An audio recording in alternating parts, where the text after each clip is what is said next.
আজ শুধু বিএনপি নিয়েই কথা। বিএনপি তো গালাগালি করিচ্ছে, আরেকটু গালাগালি করার সুযোগ পাইল আর কি। আগে তিনজন মুরব্বী নিয়ে কথা, মুরব্বী নেতা নিয়ে কথা, আগে মাপছে আনি প্রত্যেকে শ্রদ্ধাভাজন রাজনীতিবিদ। প্রথমে মির্জা ফখরুল ভাই কইছেন ইউনূস সাহেব দয়া কইরা তাড়াতাড়ি নির্বাচনটা দেন। আর সরকারকে ইউনূস সাহেবকে বলতেছি আপনিও দয়া করে এটা তাড়াতাড়ি করেন। তাড়াতাড়ি করলে কি হবে যে জনগণ ভোট দিয়ে তার নিজস্ব সরকার তৈরি করতে পারে। দেখেছেন সুর নরম হয়েছে, কি হুঙ্কার দিচ্ছিল বিএনপির লোকজন। 3 দিন আগে গেছিল নির্বাচনের দাবিতে মাঠে নামিচ্ছে বিএনপি, আন্দোলনের হুমকি দিছিল বিএনপি। করেন আন্দোলন, ঈদ তো গেছে, করেন আন্দোলন, নাকি সামনের ঈদের পরে করবেন। এই হুঙ্কার আবার ইন্ডিয়ান পত্রিকা আসে, দেখেন কি লিখেছে, ভোট কবে পরিষ্কার বলুন, বাংলাদেশ যেন গাজা না হয়। সংস্কারের দোহাই দিতেই ইউনূসকে তোপ বিএনপির সাফ কথা, এদেশের মানুষ নিজস্ব সরকার দেখতে চায়। দেখি যাও ইন্ডিয়ান পত্রিকায় কি হেডিং দিছে। ইন্ডিয়ানদের নির্বাচন নিয়ে তো কুরকুরে নি কেন বলেন তো? আমরা যদি আমাদের আক্কেল কাজে লাগাই, ইন্ডিয়া জিন্দিগিতে এমন কিছু বলবে না বা এমন কিছুতে সাপোর্ট করবে না যাতে বাংলাদেশের মানুষের ভালো হবে। ইন্ডিয়ানরা যা বলবে ঠিক তার উল্টা দিকে দাঁড়াবেন।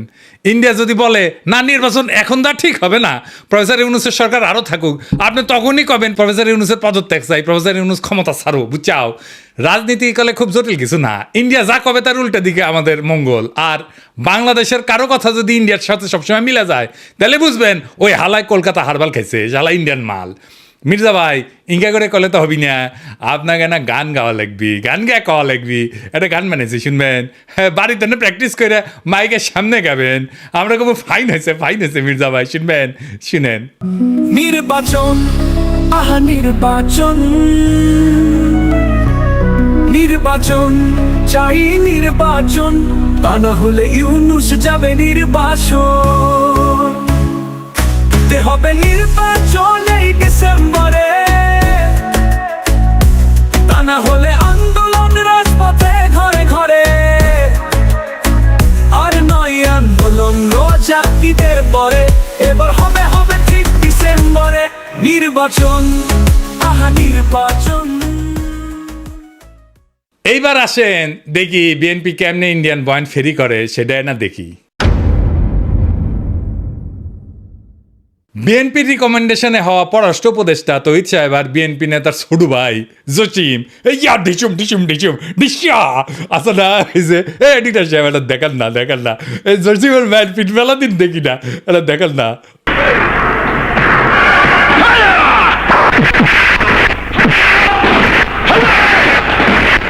আর দেখি যাও ক্যাঙ্কা হিরোইনছি এই জসিম কইল যে 1971-এর জন্য পাকিস্তানে ক্ষমা চাইতে হবে। তো এটা তো আমি আর ইন্ডিয়ান বয়ান। তো এই পানি পড়া সে কই থেকে আসিছে? ইন্ডিয়া থেকে আসিছে, তাই না?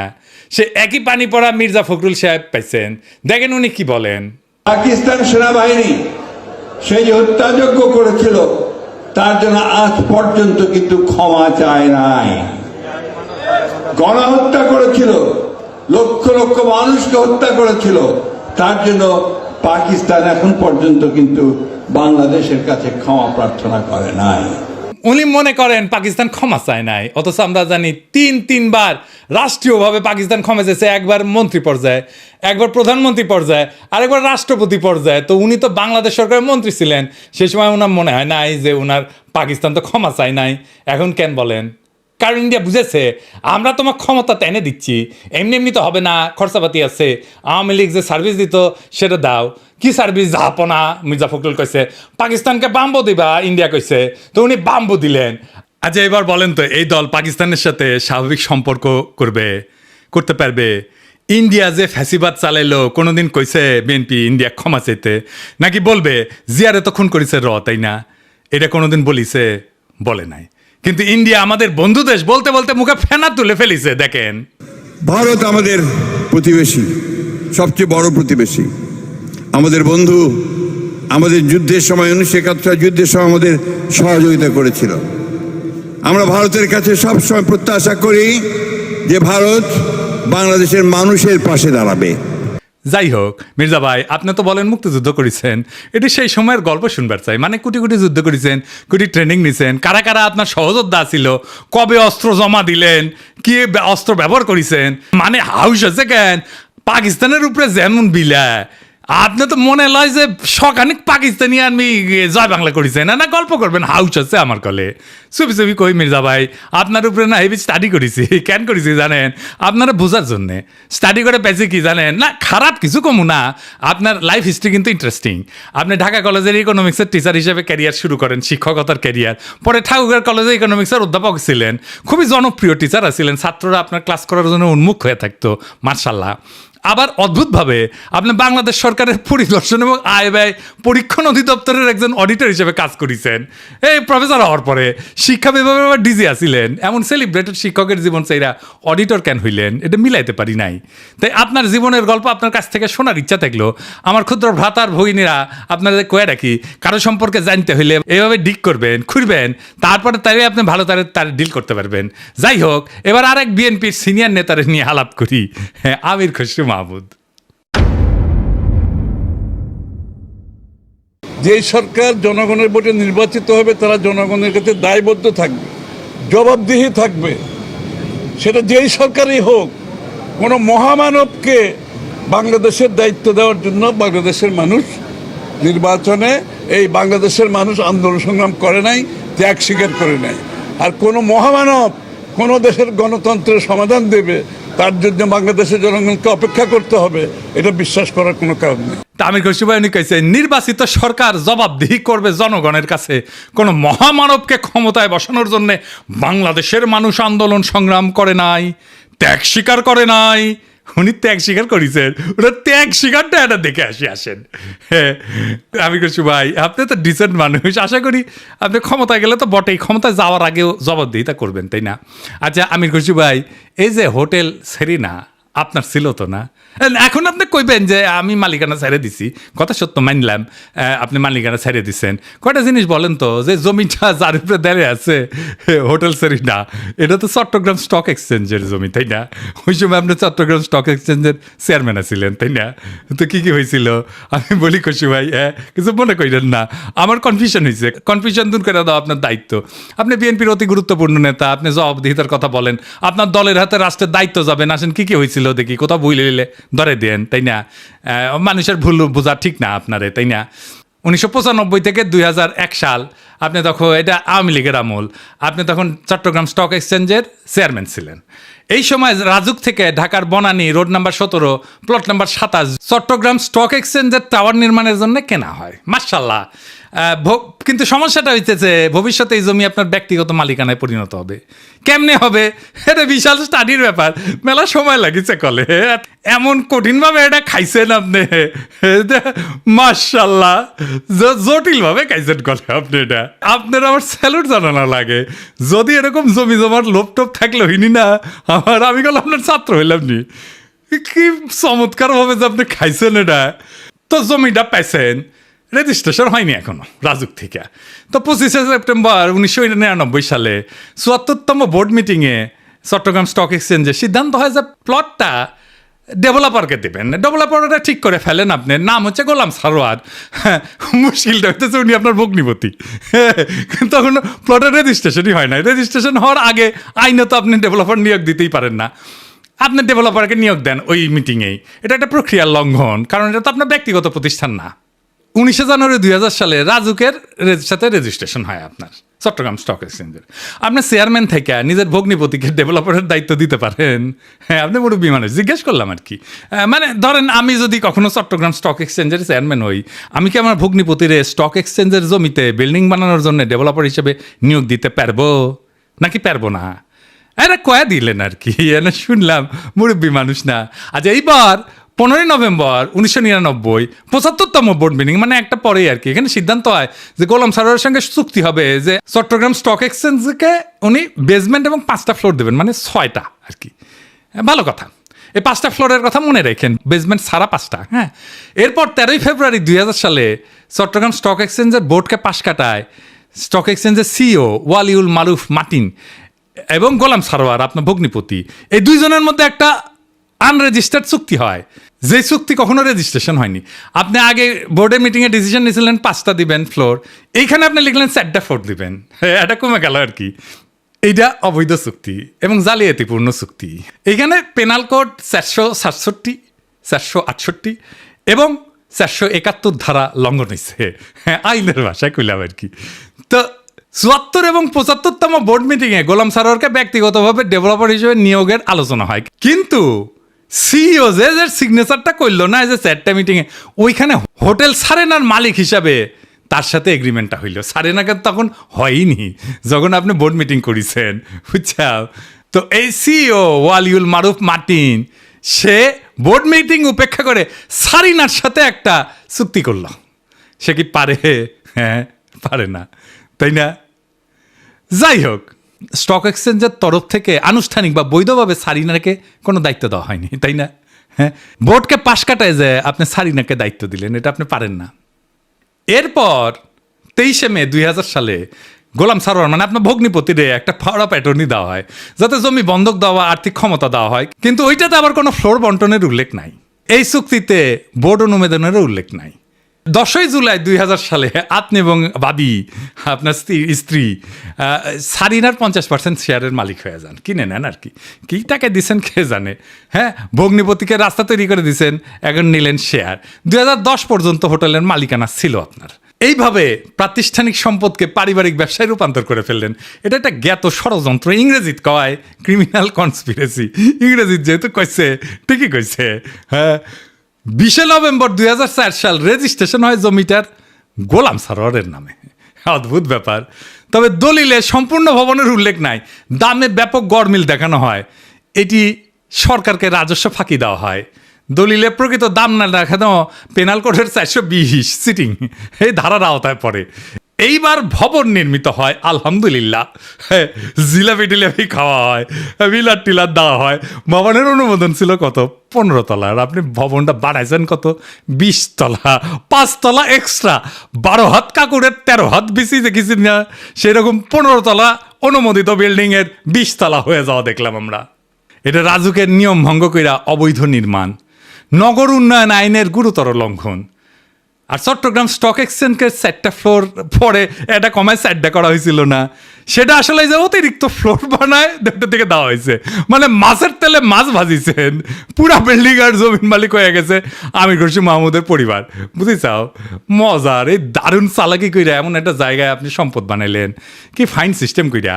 আচ্ছা, খালেদা জিয়া এতিমখানার টাকা সরান নাই, টাকা ব্যাংকে ছিল, কিন্তু উনি নাকি নিয়ম মানেন নাই, তাই উনারা জেলে নিল হাসিনা। আপনার নামে কেন কোনো মামলা হইল না? আপনি তো বলেন আপনার মালিকানা নাই। মালিকানা ছিল তো ওই সময়, এক সময়, তাই না? ওই মালিকানা কি আপনি নিতে পারেন? আপনি ডিউ ডিলিজেন্স করেছিলেন, করেন নাই। আপনি জানতেন না 15 তলার পারমিশন নিয়ে 20 তলা বানানো হয়েছে? হ্যাঁ, তাও তো শেয়ার কিনেছেন। আপনার তো ডিউ ডিলিজেন্সই ধরা পড়ে যাওয়ার কথা। এই সারিনাতেই তো আপনি আবার ফার্মের বাসায় দান্দিক বোকাচোদা নিয়ে মিটিং করেন, কমিউনিস্টদের নিয়ে। ইনভেস্টমেন্ট সামিটের টাইমেও মিটিং করেছিলেন। আপনার কি প্রফেসর ইউনুসকে জবাবদিহিতার কথা বলা মানায় আমির খসরু ভাই? হ্যাঁ, আগে দেখতাম মানুষ রাজনীতি করতে এসে গরিব হয়, বাংলাদেশে দেখতেছিস খালি সবাই বড় লোক হয়, বড় লোক হয়, বড় লোক হয়, টেকায় খালি টেকা। আমির খসরু ভাই, এটাই সমস্যা কি? সমস্যা হচ্ছে টেকা কামানোর জন্য রাজনীতি যদি কেউ করে, তার মাথার তো খালি টেকা আর ধান্দা ঘুরবি। রাষ্ট্র তো একটা হিউজ রিসোর্স, তাই না? ওই রিসোর্সের মালিকানা নেওয়াটাই কি রাজনীতি? আপনি তো রিক্সাওয়ালা, ঠেলাওয়ালা, গার্মেন্টস শ্রমিক, বাস শ্রমিক, কৃষক, ক্ষেতমজুর, ক্ষুদ্র ব্যবসায়ীর কথা ভাবতে পারবেন না। দল মূর্খ সদাদের পাইবেন, আইসা গালাগালি করবে। শীর্ষ নেতারা মেদিনীপুরের ভাষায় কথা বলবে, আর মূর্খ সদাদের আইসা আমার মালওয়ান করবে, গালি দিবে। সব আর্কাইভ করা আছে। ইলেকশনের আগে গালির কোলাস কইরা কোন নেতার সাথে ওই মূর্খ সদা ছবি তুলিছে, সেগুলো দিয়ে এপিসোড বানাবনি। মিলিয়ন মিলিয়ন দেখে দেখবি, ফ্রি ক্যাম্পেইনে করে দিব। আমি কিছু ভাই, আমি তো আমার শেষ হয়নি কথা, এটা কেস স্টাডি লিখেছি আপনার সারিনা কেলেঙ্কারি দিয়া। এই কিচ্ছা একাডেমিয়াতে ঢুকাই দেবো, খালি আওয়াজ দিচ্ছি না, আমার কথাবার্তা হয়ে গেছে গলে ফাইনাল। কেস স্টাডির নাম দিচ্ছি কি জানেন? The hotel Sarina controversy, conflict of interest and abuse of power in Bangladesh. এটা মেলা জায়গাত পড়ানো হবি, এটা কর্পোরেট গভর্নেন্সে পড়ানো হবি, কনফ্লিক্ট অফ ইন্টারেস্টে পড়ানো হবি, ম্যানেজমেন্টে পড়ানো হবি, পলিটিক্যাল সায়েন্সে পড়ানো হবি। কোনটি না, কতগুলো জায়গায়। আরো দিন সাথে যাবি ফাইনাল করার জন্যে, আপনি বিখ্যাত হয়ে যাবেন। কইছিলাম না আমাকে লেরো না, হ্যাঁ, কাকে লেরতে কাকে লেরে ফেলেছেন। এবার মির্জা আব্বাস ভাই, মির্জা আব্বাসের ভাবিছিলাম কিছু কমু না, এরে ওরে দিয়া মেসেজ পাঠায়, আমি যেন আর কিছু না কই, আমি যেন তারা না ধরি। আবার নিজে তার দলের কর্মীদের লালায় দেয়, কয় নাকি সোজা হয়ে যাব। শুনেন। আপনার ফেসবুক চালান নাকি? চালান, জবাব দেন না কেন? জবাব নাকি ফেসবুকের মধ্যে উল্টাপাল্টা কথা রাখে, জবাব দিয়ে দিয়ে এগুলারে সোজা হয়ে যাবে। মিথ্যা কথা বলবেন, অপপ্রচার করবেন, অপকথা বলবেন, কথা বলবেন, কুকথা বলবেন, একটা মানসিক চরিত্র হরণ করবেন, এগুলো কি ভাই? আমরা রাজনীতি ছেড়ে দেবো, আপনারা একটু দেশে আসেন। আপনাদের অনেক জ্ঞান, আপনাদের অনেক বুদ্ধি, আপনাদের জ্ঞান বুদ্ধি আমাদের অনেক প্রয়োজন। আপনারা দয়া করে দেশে আসেন, বুদ্ধি দেন, কথা বলেন, কাজ করেন, মেনে নেব। আমরা রাজনীতি করবো না, আপনারা আসেন না। কয় দেশে আসেন, দেশে আসেন, এই কথাটা আপনার দলের ভারপ্রাপ্ত চেয়ারপারসনরা কইতে পারেন না? আমি কি দেশে গেলে আমরা প্রাইম মিনিস্টার বানাবেন? ভারপ্রাপ্ত চেয়ারম্যানরা তো প্রাইম মিনিস্টার বানাবেন, আমারও তো বানাবেন না। দেশে আমারে ডাকেন কেন? উনারে ডাকেন। কয়দিন আগে কইছিল না সংস্কার করলে ছুঁড়ে ফেলে দিবি, আবার কি কইছে? আমি কখনো কই নাই। 2 দিনে কথা ঘুরে ফেলছে। কে সোজা হয়ে যায় দেখি চাও কে সোজা হয়? হ্যাঁ, দেশে দাগ ইচ্ছে যে ভাবিচ্ছে যে দেশে গেলে দাবরানি দিবি, আমাকে দাবরানি কেমনে দিবি জানেন? এই যে তার দলের নেতা স্কুল শিক্ষকের কলজা টেনে ছিঁড়ে ফেলাতে চায়, দেখি চাও। টানি ছিঁড়ি ফেলবো, একবারে টানি ছিঁড়ি ফেলবো তোমার। সেনো তুমি সেনো, চলো তোমার খারাপ খুব আমাদের একবারে নিশ্চিন্ন করে দিব তোমার। কি বালের কথা বলো তুমি? সেনো বিবি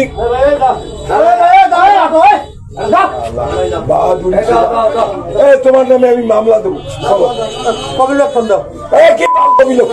কি বলবো না কি ফোন দেবো? ও দাও, আমি ওর থানা দেয়া, আমি ওখানে ইজাহার লিখবো, লিখি ওকে অ্যারেস্ট করে দিয়ে তারপর আমি আসবো। কুড়িগ্রামে কি কয়, ক্ষমতা না আসতে আসতেই এই শুরু করেছেন। ক্ষমতা গেলে কি করবেন এটা পাবলিক জানে। আপনাদের তো উন্নতি হইতেছে না, ক্রমাগত অবনতি হইতেছে। দুঃশাসন শুরু করলে আবার লড়াই শুরু করবো। দেশের মানুষকে তো আর অরক্ষিত রাখা যায় না। মির্জা আব্বাস ভাই, আমি সোজাই আছি, কিন্তু আপনারা একেবারে ফ্ল্যাট করে দিব, একেবারে হুতায় দিব, উঠবার পারবেন না। এই বুড়া বয়সে আপনি কল্পনা করতে পারতেছেন না আপনারা আমি কোন দিক দিয়ে ধরবো। মিশা কথা আমি কইছি, কোন কথাটা মিশা কইছি কইবেন? হ্যাঁ, কোন সেক্টরে মুক্তিযুদ্ধ করেছেন, কার সাথে যুদ্ধ করেছেন? আমি নানাভাবে ক্রস চেক করিয়া কইছি আপনি বালের মুক্তিযুদ্ধ করেছেন, মুক্তিযুদ্ধের নামে মিথ্যাচার করেছেন। দিন বদলাইছে মির্জা আব্বাস ভাই, শেরের উপরে শোয়াশের আছে। শোনেন মির্জা আব্বাস ভাই, মানুষের 3টা জিনিস ডরায়, এই ডর দেখায় মানুষের শাসন করছেন এতদিন। জানের ভয়, সম্মান হারানোর ভয়, আর সম্পদ হারানোর ভয়। আমার জানের ভয় নাই, সম্মান হারানোর ভয় না, আমার সম্মানই নাই। হ্যাঁ, আপনি কি নিবেন? আর সম্পদ এটাই, এই যে এটা কেড়ে নিতে পারবে না কেউ। আপনার লেসপেন্সারদের পিছে লেগে দিতে পারেন, বালটাও ছিটতে পারবেন না। বাংলাদেশের পলিটিশিয়ানরা দুধে দেওয়া তুলসী পাতা না, সব বিগ শটের আমল নামা বাইর করবো টাই না। এইভাবে এই দুর্নীতি আর দুর্বৃত্তায়নের খাজে খাজে বাংলাদেশের রাজনীতি আজকাল এক অলিক নাট্যশালায় পরিণত হয়েছে, যেখানে দাবি দেওয়া আর আচরণ 2টা ভিন্ন গ্রহে বাস করে। এখানে কেউ মুক্তিযোদ্ধা হয়েও যুদ্ধের ইতিহাস বিকৃত করে, আবার জনগণের শাসনের বুলি আড়ায় চতুরতায় জনগণের সম্পদকে ব্যক্তিগত সম্পত্তিতে রূপ দেয়। আজ যারা ক্ষমতার বাইরে তারা জবাবদিহিতার গান গায়, কাল যখন তারা ক্ষমতায় তখন জবাবদিহিতার ঊর্ধ্বে ওঠায় হয় তাদের অভিষ্ট। রাজনীতি আজ জনগণের না, নিজের ভাগ্য বদলানোর জাদুর কাঠি।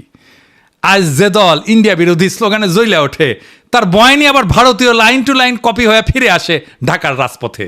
যারা বলেন আমরা নির্বাচিত সরকার চাই, তারাই আবার নির্বাচন আগে নয় পরে টাইপের গানের লিরিক গায়। কেন? হ্যাঁ, কারণ এবার মিউজিক ইন্ডিয়া বানাইছে। আর আপনি যদি জনগণের পক্ষ নিয়ে কথা বলেন, আপনাকে বলা হবে তুই কিসের দেশপ্রেমিক। অথচ প্রশ্ন করার সময় এখনই। জানতে চাই, আপনি যদি জবাব দিতে চান, নিজে কবে জনগণের সামনে দাঁড়ায় জবাব দিছেন? একবার বলেন, একবার দিচ্ছেন জবাব জনগণের সামনে দাঁড়ায়? জিন্দেগিতে দেন নাই, এখন জবাব দিতে চাইতেছেন আপনি প্রফেসর ইউনূসের কাছে। বাহ, মজারই মজা। আপনি যদি বলেন দুর্নীতি হবে না, আপনি নিজের জীবনে কোন অধ্যায় প্রমাণ করছেন? দেশের মানুষ সব বুঝে, বোকা না। এখন কেউ চোখ বন্ধ করে ভোট দেয় না। তারা জানে ঢাকা শহরের প্রত্যেকটা বিল্ডিং এর ছায়ায় লুকায় থাকে এক একটা রাজনৈতিক ষড়যন্ত্র, একটা দুর্নীতির ইতিহাস। এখন সময় আসছে গলা ছেড়ে বলার, এই দেশ কারো বাপের না, পারিবারিক ব্যবসা না। এদেশের জমি, গ্যাস, শিক্ষা, ভোট সবই জনগণের সম্পদ। আর এই সম্পদের হিসাব চাই, জবাব চাই, বাম ডান না, ন্যায় অন্যায়ের মাপকাঠিতে।